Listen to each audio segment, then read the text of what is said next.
Breaking news, amawulire go gano gasesa ate at the same time ganaku full figure agobeddwa wali ku kivulo ky'omukulu amanyikiddwa nga Alien Skin. Oyinza kumbuuza lwaki abamugobye byonna mbikoletedde. Ekivulo kya Alien Skin kifunye abantu bameka Wonderboy abasinga oddamu obuuza batugamba wakula drone esobola okuba nga ekita byonna mbikoletedde mu eno video naye ate tunagendayo kusinziira ku bifaananyi mulabawo badde nsaba ka video kamumpireka like awekasukamba ku speed y'abakulu nnyo etukira abaana bonna banjagadde okumenya kuno information naddala abaana ba FUP mbantegeeza abaana ba Fangon Forest bagita Fangon Forest Unity Platform abaana ba FFUP olunaku olwaleero nga bwe nkugambye nti nno amawulire gannaku full figure agobeddwa kyokka nga ate musajja afunye ku bantu tukirize tuganye afunye ku bantu yadde abantu babasombye mu bumbaasi nasobodde okuba nga akunganya abantu n'ekigambiro okuba nga abasingayo oba percentage esingayo y'abaana bato emyaka 17, 16, 15 era nga kigambibwa okuba nga mbu bino bye nalina mu kwa fact mbu osegeera mbu abantu kale ayinamu abantu abawera 15 era nga omukulu Robert Vince abasinga badde bamu applaudinga era videos ezisinga bazikoze just bagala okukakasa abaana ba National Unity Platform kino nabo basobola okuba nga bakola ki abajuza mu bantu era wakupengera zino video bazijje si za bulijjo si buli mwazina nda kuba nga zikupengera olabe obungi bw'abantu obeere nga osobola tuulira mu comment section Alien Skin nakikubye kagumwana wa National Unity Platform oba nedda ojja kumbulira endoozi mu comment section so kulaba video zino wenga ompa endoozi Fulufika Mugabe Jamasimu Gafegona Tugaina Fulufika Mugabe Jachimekewana Matuchi Wagina Fulufika Mugabe Chiyuna Vyama Mafia Pasisiya Wanafu Fulufika Mugabe Chikuna Mulebe kwa generation ya wana wakari Fulufika Mugabe Nepaso Tifewageta yuti Tetuli wokwe ya ula Muliza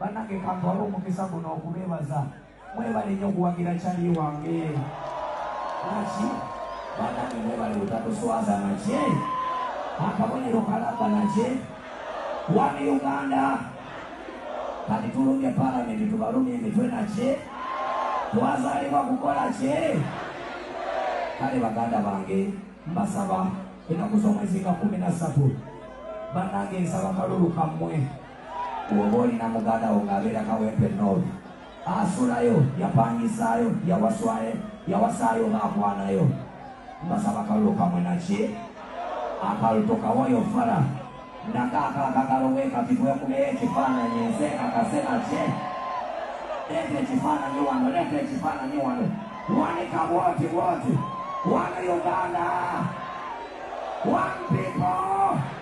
Akavidiyo kano nkakukusizza nga nkajje mu bendo ya Cricket Oval ewali ekivulu kya muganda waffe Alien Skin era ne weesanga nga mukwano gwange yadalina okumpa information yonna mukubira essimu ye teriiko simanyi kituufu kigenda mu maaso naye budde bukyali ziri ssaawa 3 bannaye tugende Lugogo tuwagire Alien Skin mu Lwana Patrick show ya lunaku lwa leero simanyi kiri walala naye nga information gye nninawo ne sawa ya leero kubanga bannamawulire abaliyo bakwata bayimbi bali ku stage ate tebakwata abantu be bali mu kuyimbira kati so tujja kuba update zonna ku bivule bigenda mu maaso katugendeko ewa muganda yaffe Gladiator the Emperor masanyalaze concert naye ngagega mawuli agaliwo ku kivulu kya muganda yaffe Alien Skin Lwana Patrick Lugogo naye mmwe tunyiza abantu ne batunyigira ne batukola bintu ne tubakola bintu naye kyonna abafanguni kye mwakoze Fangoni Maaza kikulu nnyo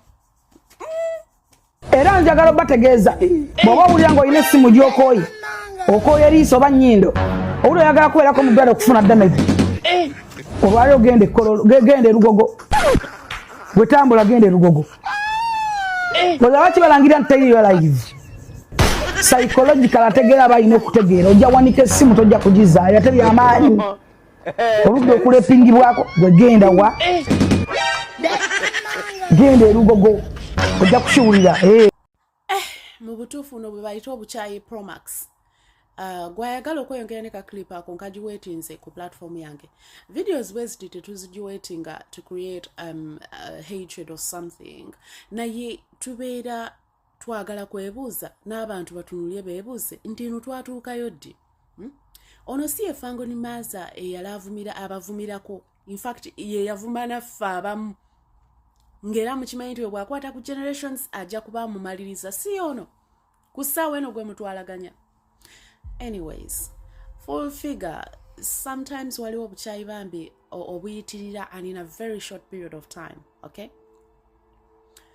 Olusi nekibula amakulu.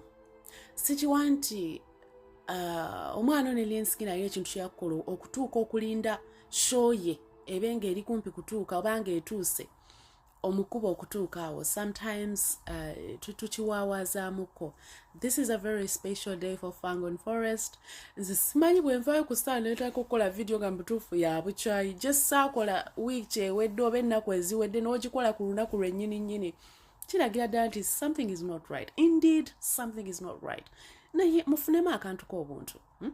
Omuntu awulira ebintu nga bino simanyi oba oyagala kukwata oba oyagala kubbako essimu oba it's just really sad. You can imagine nga gwatadde ekivulu a generation somewhere n'avaayo n'atandika okugera ebintu ng'ebyo just a few hours. Of course kubamu omuntu alina abafanzi be tekirina kye kikyusa naye tukiwaawaza.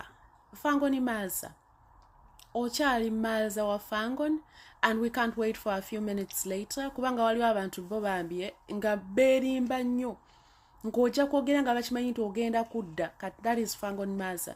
So calm down, tetweswaza chimala. Ku Fangon Forest, we wish you all the best that you can get. Emulekera wana mukutiisa abantu. Tugenda kuvuma, tugenda kugobesa ku mulimu ogobesani. Ogobesani, Fangoni Maaza.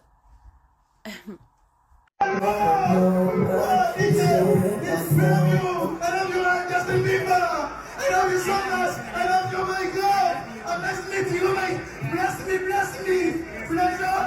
Wow. I love you. Fuck you. Robert Events. Fuck you, DJ. Yeah. Fuck you all.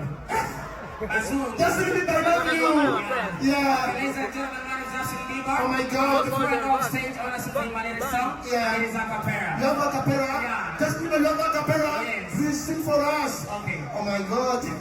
He's going to sing for us. Oh. She's just a girl and she